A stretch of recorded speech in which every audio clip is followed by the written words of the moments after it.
Block ਕਿਬਕਵਾ ਦੇ ਆਗੂ ਫ੍ਰੈਂਕਸ ਬਲੈਂਚਿਟ ਨੂੰ ਪੂਰੀ ਆਸ ਹੈ ਕਿ ਹਾਊਸ ਆਫ ਕਾਮਨ ਵਿੱਚ ਬਲਾਕ ਐਮਪੀ ਨੂੰ ਨਸਲਵਾਦੀ ਦੱਸਣ ਵਾਲੇ ਐਨਡੀਪੀ ਦੇ ਆਗੂ ਜਗਮੀਤ ਸਿੰਘ ਜਲਦ ਮਾਫੀ ਮੰਗ ਲੈਣਗੇ। ਬਲਾਕ ਐਮਪੀ ਐਲਨ ਥਰੇਨ ਨੂੰ ਨਸਲਵਾਦੀ ਦੱਸਣ ਲਈ ਕੱਲ੍ਹ ਜਗਮੀਤ ਸਿੰਘ ਨੂੰ ਹਾਊਸ ਆਫ ਕਾਮਨ ਵਿੱਚੋਂ ਬਾਹਰ ਕਰ ਦਿੱਤਾ ਗਿਆ ਸੀ ਤੇ ਆਰਸੀਐਮਪੀ ਦੇ ਪੂਰੇ ਸਿਸਟਮ ਵਿੱਚ ਹੀ ਨਸਲਵਾਦ ਦੱਸਦਿਆਂ ਹੋਇਆਂ ਇਸ ਸੰਬੰਧੀ ਮਤਾ ਲਿਆਉਣ ਵਾਲੇ ਜਗਮੀਤ ਸਿੰਘ ਨੇ ਉਸ ਸਮੇਂ ਬਲਾਕ ਕਿਬਕਵਾ ਦੇ ਹਾਊਸ ਲੀਡਰ ਨੂੰ ਨਸਲਵਾਦੀ ਦੱਸਿਆ ਜਦੋਂ ਉਹਨਾਂ ਇਸ ਮਤੇ ਨੂੰ ਰੋਕ ਦਿੱਤਾ। ਆਟਵਾ ਵਿਖੇ ਪ੍ਰੈਸ ਕਾਨਫਰੰਸ ਨੂੰ ਸੰਬੋਧਨ ਕਰਦਿਆਂ ਹੋਇਆ ਬਲੈਂਚੇ ਨੇ ਆਖਿਆ ਕਿ ਉਹਨਾਂ ਨੂੰ ਪੂਰੀ ਆਸ ਹੈ ਕਿ ਐਨਡੀਪੀ ਆਗੂ ਆਪਣੀ ਆਖੀ ਗੱਲ ਲਈ ਮਾਫੀ ਮੰਗਣਗੇ ਤੇ ਜੇ ਉਹ ਅਜਿਹਾ ਨਹੀਂ ਕਰਨਗੇ ਤਾਂ ਹਾਊਸ ਆਫ ਕਾਮਨ ਦੇ ਪ੍ਰੈਜ਼ੀਡੈਂਟ ਨੂੰ ਇਸ ਮਾਮਲੇ ਨਾਲ ਨਜਿੱਠਣ ਲਈ ਸਖਤ ਹੋਣਾ ਪਵੇਗਾ। ਜੇ ਅਜਿਹਾ ਨਹੀਂ ਹੁੰਦਾ ਤਾਂ ਹਰ ਕੋਈ ਹਾਊਸ ਆਫ ਕਾਮਨ ਵਿੱਚ ਖੜਾ ਹੋ ਕੇ ਇਹੋ ਜਿਹਾ ਹੀ ਵਿਹਾਰ ਕਰੇਗਾ ਤੇ ਕਿਸੇ ਦੀ ਵੀ ਬੇਇੱਜ਼ਤੀ ਕਰਨ ਵਿੱਚ ਸ਼ਰਮ ਮਹਿਸੂਸ ਨਹੀਂ ਕਰੇਗਾ ਤੇ ਇਸੇ ਤਰ੍ਹਾਂ ਦੂਜਿਆਂ ਉੱਤੇ ਦੋਸ਼ ਮੜਦਾ ਰਹੇਗਾ। ਸੋ ਇਹ ਬਲਾਕ ਕਿਬਕਵਾ ਦੀ ਇੱਕ ਵੱਡੀ ਚੇਤਾਵਨੀ ਹੈ। ਉਹ ਪੂਰਾ ਹੱਲਾ ਗੁੱਲਾ ਕਰ ਸਕਦੇ ਨੇ ਜੇਕਰ ਜਗਮੀਤ ਸਿੰਘ ਮਾਫੀ ਨਹੀਂ ਮੰਗਦੇਗੇ। ਇਸ ਤੋਂ ਪਹਿਲਾਂ ਜਗਮੀਤ ਸਿੰਘ ਨੇ ਆਪਣੇ ਵੱਲੋਂ ਕੀਤੀਆਂ ਟਿੱਪਣੀਆਂ ਦਾ ਪੱਖ ਪੂਰਿਆ ਤੇ ਆਖਿਆ ਕਿ ਜੋ ਉਹਨਾਂ ਆਖਿਆ ਕਿ ਹੈ ਤਾਂ ਉਹ ਉਸ ਉੱਤੇ ਕਾਇਮ ਰਹਿਣਗੇ ਤੇ ਇਸ ਲਈ ਉਹਨਾਂ ਨੂੰ ਜੋ ਵੀ ਮਾੜੇ ਨਤੀਜੇ ਭੁਗਤਣੇ ਪੈਣਗੇ ਉਹ ਉਸ ਲਈ ਵੀ ਤਿਆਰ ਨੇ।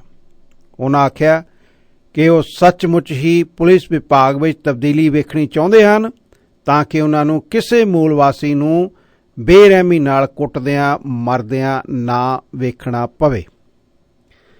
ਮਾਮਲਾ 2-3 ਦਿਨ ਤੋਂ ਚੱਲਦਾ ਆ ਰਿਹਾ ਹੈ।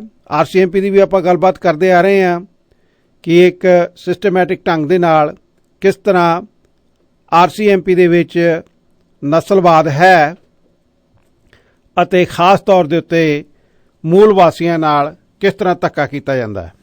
ਸੋ ਇਸ ਦੇ ਲਈ ਜਗਮੀਤ ਸਿੰਘ ਵੱਲੋਂ ਇੱਕ ਮੋਸ਼ਨ ਲੈ ਕੇ ਆਂਦਾ ਗਿਆ ਸੀ ਕਿ ਯੂਨੈਨੀਮਸਲੀ ਉਹਨਾਂ ਨੂੰ ਉਮੀਦ ਸੀ ਪਾਸ ਹੋ ਜਾਵੇਗਾ ਕਿ ਯੈਸ ਆਰਸੀਐਮਪੀ ਦੇ ਵਿੱਚ ਇੱਕ ਸਿਸਟਮੈਟਿਕ ਢੰਗ ਦਾ ਰੇਸਿਜ਼ਮ ਹੈ ਜਿਸ ਨੂੰ ਖਤਮ ਕਰਨਾ ਲਾਜ਼ਮੀ ਹੈ।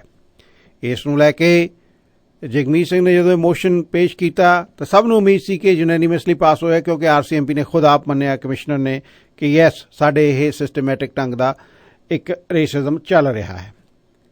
ਪਰ ਉਸ ਸਮੇਂ ਸਭ ਨੂੰ ਹੈਰਾਨੀ ਹੋਈ ਜਦੋਂ ਕਿਬੈਕ ਦੇ ਐਮਪੀ ਨੇ ਕਹਿਤਾ ਹੈ ਨਹੀਂ ਕੋਈ ਇੱਥੇ ਰੇਸਿਜ਼ਮ, ਮੈਂ ਨਹੀਂ ਮੰਨਦਾ।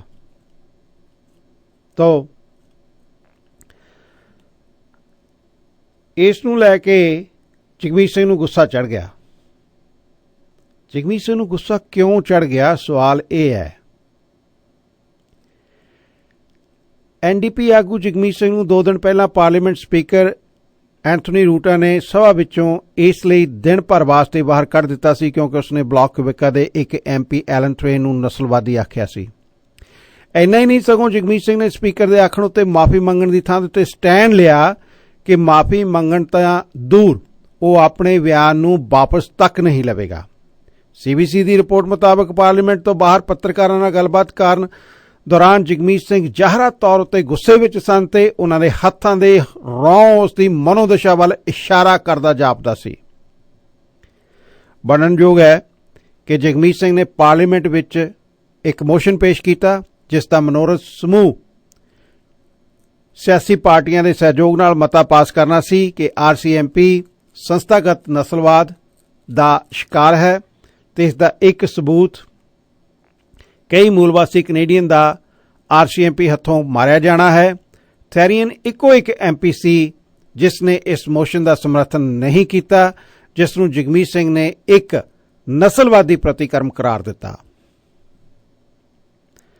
ਨਸਲਵਾਦ ਨੂੰ ਲੈ ਕੇ ਅਸੀਂ ਸੰਵੇਦਨਸ਼ੀਲ ਸਮਿਆਂ ਵਿੱਚੋਂ ਗੁਜ਼ਰ ਰਹੇ ਹਾਂ। ਬੇਸ਼ੱਕ ਸਮੁੱਚੇ ਵਿਸ਼ਵ ਦਾ ਨਸਲਵਾਦ ਤੋਂ ਮੁਕਤ ਹੋਣਾ ਹਾਲ ਦੀ ਘੜੀ ਇੱਕ ਸੁਪਨਾ ਹੈ ਪਰ ਵਿਕਸਿਤ ਮੁਲਕਾਂ ਖਾਸ ਕਰਕੇ ਕੈਨੇਡਾ, ਅਮਰੀਕਾ ਅਤੇ ਇੰਗਲੈਂਡ ਵਿੱਚ ਇਸ ਬਾਰੇ ਚੰਗੀ ਤਕੜੀ ਚਰਚਾ ਜਨਮ ਲੈ ਚੁੱਕੀ ਹੈ। ਜਗਮੀਤ ਸਿੰਘ ਵੱਲੋਂ ਪੇਸ਼ ਕੀਤੇ ਗਏ ਮੋਸ਼ਨ ਦਾ ਇੱਕ MP ਤੋਂ ਇਲਾਵਾ ਬਾਕੀ ਸਾਰਿਆਂ ਦਾ ਸਿਆਸੀ ਲੀਹਾਂ ਉੱਤੋਂ ਉੱਠ ਕੇ ਸਮਰਥਨ ਕਰਨਾ ਕੀ ਸਾਬਤ ਕਰਦਾ ਹੈ? ਇਹੀ ਕਿ ਸਾਡੇ ਸੰਵਿਧਾਨਕ ਢਾਂਚੇ ਵਿੱਚ ਇਸ ਕਰੂਪ ਦੈਂਤ ਨਾਲ ਸਿੱਝਣ ਦੀ ਇੱਛਾ ਸ਼ਕਤੀ ਮੌਜੂਦ ਹੈ। ਨਾਲ ਹੀ ਇਹ ਮੁੱਦਾ ਸਵੈ ਚਿੰਤਨ ਲਈ ਵੀ ਪ੍ਰੇਰਿਤ ਕਰਦਾ ਹੈ ਕਿ ਮਨੁੱਖੀ ਸਹਿਹੋਂਦ ਨੂੰ ਲੈ ਕੇ ਹਰ ਮੈਂਬਰ ਪਾਰਲੀਮੈਂਟ, ਹਰ ਪੱਤਰਕਾਰ, ਹਰ ਬਿਜ਼ਨਸਮੈਨ, ਹਰ ਕਮਿਊਨਿਟੀ ਆਗੂ ਤੇ ਹਰ ਕਮਿਊਨਿਟੀ ਮੈਂਬਰ ਆਪੋ ਆਪਣਾ ਰੋਲ ਕਿਵੇਂ ਅਦਾ ਕਰਦਾ ਹੈ। ਜਗਮੀਤ ਸਿੰਘ ਦੇ ਸਿਆਸੀ ਜੀਵਨ ਵਿੱਚ ਹਾਲ ਦੇ ਸਾਲਾਂ ਦੌਰਾਨ ਨਸਲਵਾਦ ਨੂੰ ਲੈ ਕੇ ਕੁਝ ਇੱਕ ਦਿਲਚਸਪ ਘਟਨਾਵਾਂ ਹੋਈਆਂ ਨੇ ਜੋ ਇਸ ਦਵੰਦ ਵੱਲ ਇਸ਼ਾਰਾ ਕਰਦੀਆਂ ਨੇ। ਮਿਸਾਲ ਵਜੋਂ ਸਤੰਬਰ 2017 ਵਿੱਚ ਜੈਨੀਫਰ ਬੁਸ਼ ਨਾਮਕ ਇੱਕ ਔਰਤ ਨੇ ਜਗਮੀਤ ਸਿੰਘ ਦੀ ਬਰੈਂਪਟਨ ਵਿੱਚ ਇੱਕ ਸਿਆਸੀ ਰੈਲੀ ਦੌਰਾਨ ਉਸ ਨੂੰ ਮੁਸਲਮਾਨ ਆਖ ਕੇ ਮਿਸਰ ਦੇ ਕੱਟੜਪੰਥੀ ਗਰੁੱਪ ਮੁਸਲਿਮ ਬ੍ਰਦਰਹੁੱਡ ਦਾ ਸਮਰਥਕ ਹੋਣ ਦਾ ਰੌਲਾ ਪਾਇਆ ਸੀ। ਯਾਦ ਹੋਣਾ ਨਾ ਤੁਹਾਨੂੰ ਸਭ ਨੂੰ ਉਸ ਦੀ ਵੀਡੀਓ ਜਿਸ ਨੇ ਜਗਮੀਤ ਸਿੰਘ ਨੂੰ ਕਾਫੀ ਲਾਭ ਪਹੁੰਚਾਇਆ ਸੀ। ਜਗਮੀਤ ਸਿੰਘ ਕਈ ਦਿਨ ਲਗਾਤਾਰ ਚਰਚਾ ਦੇ ਵਿੱਚ ਰਿਹਾ ਅਤੇ ਸ਼ਲਾਘਾ ਕੀਤੀ ਗਈ। ਉਸ ਵੇਲੇ ਕੈਨੇਡਾ ਭਰ ਵਿੱਚ ਜਗਮੀਤ ਸਿੰਘ ਨੇ ਪ੍ਰਸ਼ੰਸਾ ਖੱਟੀ ਸੀ ਕਿਉਂਕਿ ਉਸ ਨੇ ਇਸ ਔਰਤ ਪ੍ਰਤੀ ਗੁੱਸਾ ਵਿਖਾਉਣ ਦੀ ਥਾਂ ਆਖਿਆ ਸੀ, ਅਸੀਂ ਪ੍ਰੇਮ ਅਤੇ ਹੌਸਲੇ ਵਿੱਚ ਯਕੀਨ ਰੱਖਦੇ ਹਾਂ। ਇਸ ਘਟਨਾ ਤੋਂ ਬਾਅਦ ਉਸਨੇ ਉਸਦੇ ਸ਼ਬਦ ਸਮੂਹ ਕੈਨੇਡੀਅਨ ਦੇ ਦਿਲਾਂ ਵਿੱਚ ਮਧੁਰ ਸੰਗੀਤ ਵਾਂਗੂ ਗੂੰਜੇ ਸਨ ਕਿ ਅਸੀਂ ਇਹ ਇਜਾਜ਼ਤ ਨਹੀਂ ਦੇ ਸਕਦੇ ਕਿ ਨਫ਼ਰਤ ਸਾਡੀ ਹਾਂ ਪੱਖੀ ਵਿਚਾਰਧਾਰਾ ਨੂੰ ਗੁੰਮਰਾਹ ਕਰਨ ਦੇ ਸਮਰੱਥ ਬਣੇ। ਮੈਂ ਬ੍ਰਾਊਨ ਸਕਿਨ ਅਤੇ ਦਸਤਾਰ ਕਾਰਨ ਇਹੋ ਜਿਹੀਆਂ ਬਹੁਤ ਘਟਨਾਵਾਂ ਦਾ ਸਾਹਮਣਾ ਕੀਤਾ ਹੈ ਤੇ ਅੱਗੇ ਵੀ ਕਰਦਾ ਰਹਾਂਗਾ। ਇਹ ਸ਼ਬਦ ਸੀਗੇ ਜਿਸ ਨੂੰ ਕੈਨੇਡੀਅਨ ਨੇ ਬਹੁਤ ਐਪਰੀਸ਼ੀਏਟ ਕੀਤਾ ਸੀ। ਇਵੇਂ ਹੀ ਅਕਤੂਬਰ 2019 ਵਿੱਚ ਫੈਡਰਲ ਚੋਣਾਂ ਦੌਰਾਨ ਮੌਂਟਰੀਅਲ ਵਿੱਚ ਇੱਕ ਆਦਮੀ ਨੇ ਉਸ ਦੀ ਦਸਤਾਰ ਅਤੇ ਦਿੱਖ ਬਾਰੇ ਇਤਰਾਜ਼ਯੋਗ ਟਿੱਪਣੀਆਂ ਕੀਤੀਆਂ ਸਨ, ਜਿਸ ਦੇ ਪ੍ਰਤੀਕਰਮ ਵਿੱਚ ਜਗਮੀਤ ਸਿੰਘ ਨੇ ਹਲੀਮੀ ਅਤੇ ਆਪਸੀ ਪ੍ਰੇਮ ਨੂੰ ਸਾਂਭਣਯੋਗ ਗੁਣ ਦੱਸ ਕੇ ਵਾਹਵਾ ਖੱਟੀ ਸੀ। ਸੋ ਇਹ ਘਟਨਾਵਾਂ ਜਗਮੀਤ ਸਿੰਘ ਦੀ ਸ਼ਖਸੀਅਤ ਅਤੇ ਉਹਨਾਂ ਦੇ ਗੁਣਾਂ ਦਾ ਪ੍ਰਗਟਾਵਾ ਕਰਦੀਆਂ ਨੇ, ਜਿਹੜੇ ਇੱਕ ਅੰਮ੍ਰਿਤਧਾਰੀ ਸਿੱਖ ਵਿੱਚ ਹੋਣੇ ਚਾਹੀਦੇ ਨੇ। ਵਿਸ਼ਵ ਭਰ ਦੇ ਹਰ ਜਾਤੀ, ਧਰਮ, ਨਸਲ ਦੇ ਮਨੁੱਖਾਂ ਵਿੱਚ ਆਪਸੀ ਪ੍ਰੇਮ, ਭਾਈ ਕਨ੍ਹਈਆ ਵਾਂਗੂ ਵਿਰੋਧ ਵਿੱਚ ਖੜਨ ਵਾਲਿਆਂ ਨੂੰ ਵੀ ਮੁਹੱਬਤੀ ਪੱਟੀਆਂ ਕਰਨੀਆਂ ਅਤੇ ਸਰਬੱਤ ਦੇ ਭਲੇ ਵਿੱਚ ਯਕੀਨ ਕਰਨਾ ਆਦਿ। ਕਿ ਪਾਰਲੀਮੈਂਟ ਵਿੱਚ ਹੋਈ ਘਟਨਾ ਤੋਂ ਜਗਮੀਤ ਸਿੰਘ ਦਾ ਗੁੱਸੇ ਭਰਿਆ ਪ੍ਰਤੀਕਰਮ ਉਸ ਨੂੰ ਸਵੈ ਚਿੰਤਨ ਕਰਨ ਲਈ ਮਜਬੂਰ ਕਰੇਗਾ ਕਿ ਖੁਦ ਦੇ ਵਿਚਾਰਾਂ ਨਾਲ ਸਹਿਮਤੀ ਨਾ ਰੱਖਣ ਵਾਲਿਆਂ ਪ੍ਰਤੀ ਜਨਤਕ ਰੂਪ ਵਿੱਚ ਇੱਕ ਸਿੱਖ ਅਤੇ ਕੌਮੀ ਪਾਰਟੀ ਦੇ ਆਗੂ ਵਜੋਂ ਉਸ ਦਾ ਵਤੀਰਾ ਕਿਹੋ ਜਿਹਾ ਹੋਣਾ ਚਾਹੀਦਾ ਹੈ, ਖਾਸ ਕਰਕੇ ਜਦੋਂ ਸਿੱਖ ਭਾਈਚਾਰਾ ਖੁਦ ਕੈਨੇਡਾ ਵਿੱਚ ਅਤੇ ਹੋਰ ਮੁਲਕਾਂ ਵਿੱਚ ਨਸਲਵਾਦ ਦਾ ਸ਼ਿਕਾਰ ਹੋਵੇ।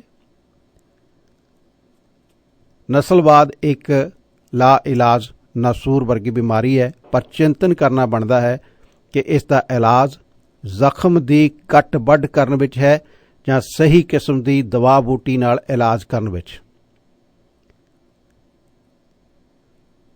ਸੋ ਜੋ ਘਟਨਾਵਾਂ ਦਾ ਜ਼ਿਕਰ ਕੀਤਾ ਹੈ ਉਹ ਜਗਮੀਤ ਸਿੰਘ ਨਾਲ ਨਿੱਜੀ ਤੌਰ ਦੇ ਉੱਤੇ ਸੰਬੰਧਿਤ ਸਨ ਅਤੇ ਪਾਰਲੀਮੈਂਟ ਵਿੱਚ ਜਗਮੀਤ ਸਿੰਘ ਲੋਕ ਹਿੱਤਾਂ ਦੀ ਗੱਲ ਕਰਦੇ ਹੋਏ RCMP ਵੱਲੋਂ ਨਿਯਮਿਤ ਢੰਗ ਨਾਲ ਕੀਤੇ ਜਾ ਰਹੇ ਨਸਲਵਾਦ ਖਿਲਾਫ ਮੋਸ਼ਨ ਪਾਸ ਕਰਵਾ ਰਹੇ ਸਨ। ਮੇਰੀ ਸਮਝ ਦੇ ਵਿੱਚ ਇਹੀ ਆਉਂਦਾ ਹੈ ਕਿ ਉਹ ਨਿੱਜੀ ਟਿੱਪਣੀਆਂ ਨੂੰ ਤਾਂ ਸਹਿ ਗਏ, ਪਰ ਲੋਕਾਂ ਪ੍ਰਤੀ ਹੋ ਰਹੇ ਨਸਲੀ ਵਿਤਕਰੇ ਨੂੰ ਨਾ ਸਹਿਣ ਕਰ ਪਾਏ ਅਤੇ ਉਹਨਾਂ ਦੀ ਸਹਿਣਸ਼ੀਲਤਾ ਗੁੱਸੇ ਵਿੱਚ ਤਬਦੀਲ ਹੋ ਗਈ।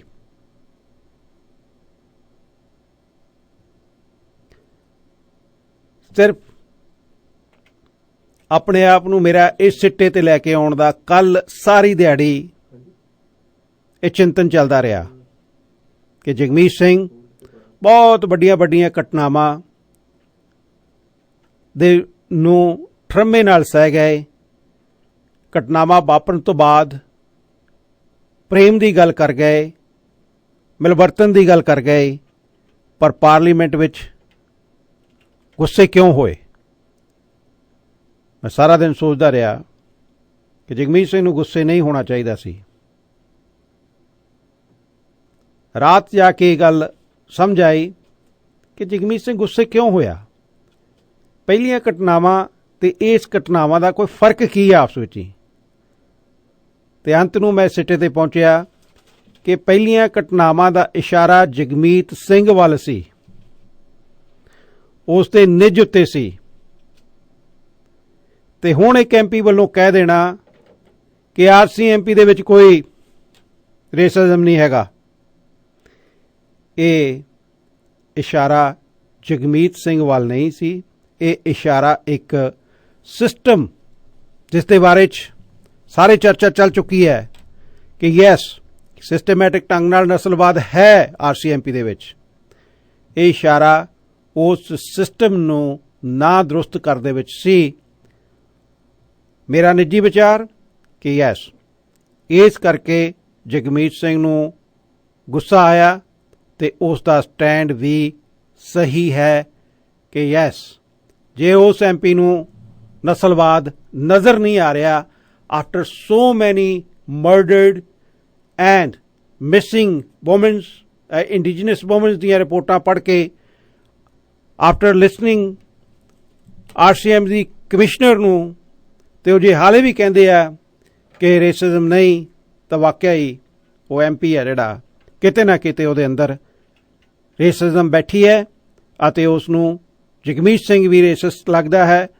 ਅਤੇ ਜਗਮੀਤ ਸਿੰਘ ਦਾ ਮੈਂ ਕਹਿਣਾ ਹੈ ਕਿ ਮੈਂ ਜੋ ਰੇਸਿਜ਼ਮ ਖਤਮ ਕਰਨ ਦੀ ਗੱਲ ਕਰ ਰਿਹਾ ਤੇ ਮੈਨੂੰ ਮਾਫੀ ਮੰਗਣ ਲਈ ਆਖੀ ਜਾ ਰਹੀ ਹੈ ਕਿ ਇੱਕ ਜੋ ਕਹਿ ਰਿਹਾ ਹੈ ਕਿ ਇੱਥੇ ਕੋਈ ਰੇਸਿਜ਼ਮ ਨਹੀਂ ਤੇ ਉਹ ਤੋਂ ਮਾਫੀ ਮੇਰੇ ਤੋਂ ਮੰਗਵਾਈ ਜਾ ਰਹੀ ਹੈ। ਜਗਮੀਤ ਸਿੰਘ ਨੂੰ ਇਹ ਗਲਤ ਲੱਗ ਰਿਹਾ ਹੈ।